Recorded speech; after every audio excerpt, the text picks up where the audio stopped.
Die dominee van Kraddock is getuie, Corneille Slabbert, hy is getuie van dit wat ek nou gaan sê, die waarheid is.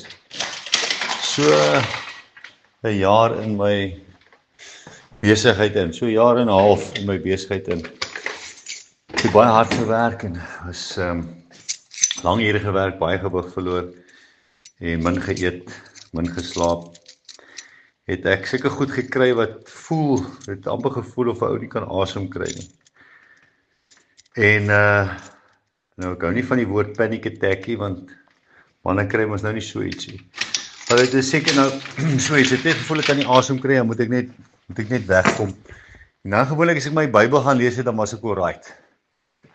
En in daai tyd het ons straatwerk gedoen. Ek het elke dag vreeslike harde gospelmusiek gespeel. Dit was tot in die koerante en op die radio's, waar ons nou die publiek versteur het met die harde gospelmusiek. Maar ek het gedink dat as ek net die musiek hard genoeg speel en as ek genoeg traktaatjies en Bybels uitgee, dan gaan almal wat die evangelie hoor, gaan tot bekering kom, soos wat ek op 31 Desember 1996 tot bekering gekom het. Gaan almal tot bekering kom. En ek het gedink, ek moet dit net by almal se ore uitkom. Ek het 'n groot trop toegekoop in die begin van my besigheid en speakers bo-op gesit. En dan so het ons nou oral afleweringe gedoen met die John Hagee bediening wat oral hard kliphard op groot trumpet speakers uitgesaai word. Nou, maar so 2 jaar, seker so 'n jaar en 'n half, 2 jaar in my besigheid, nou vreeslik baie straatwerk. Ja, so 2 jaar kry ek nou die goed wat voel of ek nie kan asem kry nie, maar ek werk, doen straatwerk van Saterdag aand so 10 uur begin. Dan werk ons regdeur, baie mense tot bekering gekom. Ons het dispatch gehelp by hulle. Ek onthou Jimmy Abbott was een keer saam met my daai, die by my kom bly. En Jimmy Abbott het een keer saam, het ons 'n ruk in Blouwater baie ook gebly. Maar hy het ook saam straatwerk gedoen 'n paar keer. Maar dit was so ek het vreeslik baie gewerk vir die Here. As daar 4 dienste die week is, dan gaan ons na ek en my gesin, my vrou en kinders gaan na al die dienste toe. So en Bybelstudies nog deur die week ook en nog lang ure gewerk ook, en ek kom na 2 jaar en ek voel ek kan nie lekker asemhaal met tye nie, en dan maar net as ek die Bybel lees is ek okay. En ek staan in my swembad en Bybel lees die een dag. Ek's nie by die winkel nie. Ek staan in my swembad en ek en Corneille het pelle geraak. Ons het saam die Transbaviaans ook gedoen, die mountainbike reis. Ons het saam gegym. Arme ou Corneille het hom 'n hele paar keer laat opgooi, wat hy van te hard oefen.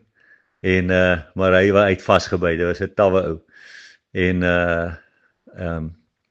maar ek staan in die swembad en ek lees in Openbaring 2, en ek lees daar van die goeie gemeente. Ek sê, ja, jy het vir my naam gearbei, jy het nie moeg geraak nie, jy het die slegte mense kon jy nie verdra nie, maar dit het ek teen jou. Jy het jou eerste liefde verlaat. Sjoe, en terwyl ek dit lees, slaan dit my net, ek lees eers so by, ek voel nee, en ek lees dit weer. Terwyl ek in my swembad staan, en ek lees die woord, en ek sê, en ek bid, ek sê, Here, is dit vir my? Sê U dit vir my? Bel Corneille my. Nou, omdat julle nou by Corneille was die naweek, hy is daar om te bevestig, Corneille bel my, terwyl ek staan en ek bid en ek wonder oor die skrif. Jy het jou eerste liefde verlaat, keer daarna terug, of ek sal jou kandelaar verwyder. Nou die kandelaar is my bediening. My bediening is my besigheid, want ek het gevra vir die Here vir 'n bediening, nie vir 'n besigheid nie, maar vir 'n bediening wat homself kan finansier, sodat ek nie hoef te loop en bedel nie. En die Here gee toe mos nou vir my 2,5 jaar later, na ek tot bekering gekom het, ek eers die winkel begin.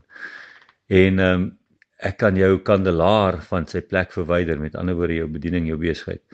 En terwyl ek dit dink en ek sê, Here, is dit vir my? Bel Corneille my. Corneille bel my, hy sê vir my, hy het vir my 'n boek om te lees. Ek sê, Corneille, jy weet ek lees nie ander boeke nie. Ek lees net die Bybel. Ek lees niemand se Bybelstudieboeke nie. Ek lees net die Bybel. Hy sê, ja, maar ek voel toe sleg, want Corneille is altyd sag en hy's altyd vriendelik, en ek sê toe, okay, wat is die boek se naam? Hy sê vir my, Eerste Liefde. Toe die vers waaroor ek staan en wonder in daai groote Bybel, 66 verskillende boeke, daai vers is op die voorblad van daai boek. En so dit is hoe die Here kan bevestig. So die Here bevestig dat dit is Armand, jy werk hard vir my. Jy werk, jy word nie moeg nie. Jy haat die Nikoliete, die slegte mense wat ek ook haat, maar dit het ek teen jou Armand, dat jy jou eerste liefde verlaat het.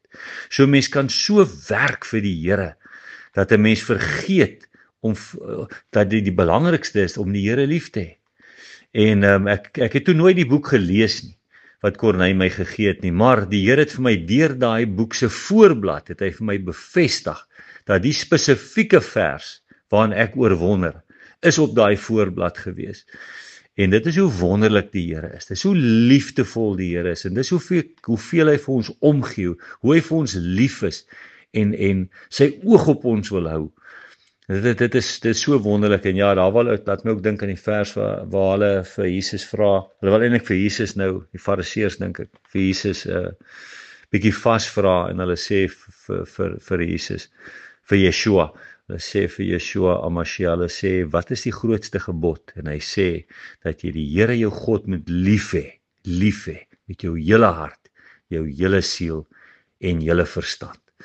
Ja, dit is een van die wonderlike dinge wat die Here vir my gewys het in my lewe, en daai dominee wat julle nou daarby was, ou Corneille Slabbert, hy is nou getuie van hierdie, dis juist hy wat my gebel het en gesê het, hy het die boek, op die tyd wat ek dit nou lees, ek bedoel, wat se kans is 0. Ja, nee, prys die Here, nee, prys die Here. Prys die Here vir al ons vriende, en niemand van ons is perfek nie, maar vir almal, die Here is vir ons so geduldig. En dis wat so wonderlik is ek weet as die Here met my geduldig is en vir my lief is, dan is die Here vir almal lief. En dis dit is die goeie nuus. Ja, nee, as hy geseënde dag. Ciao.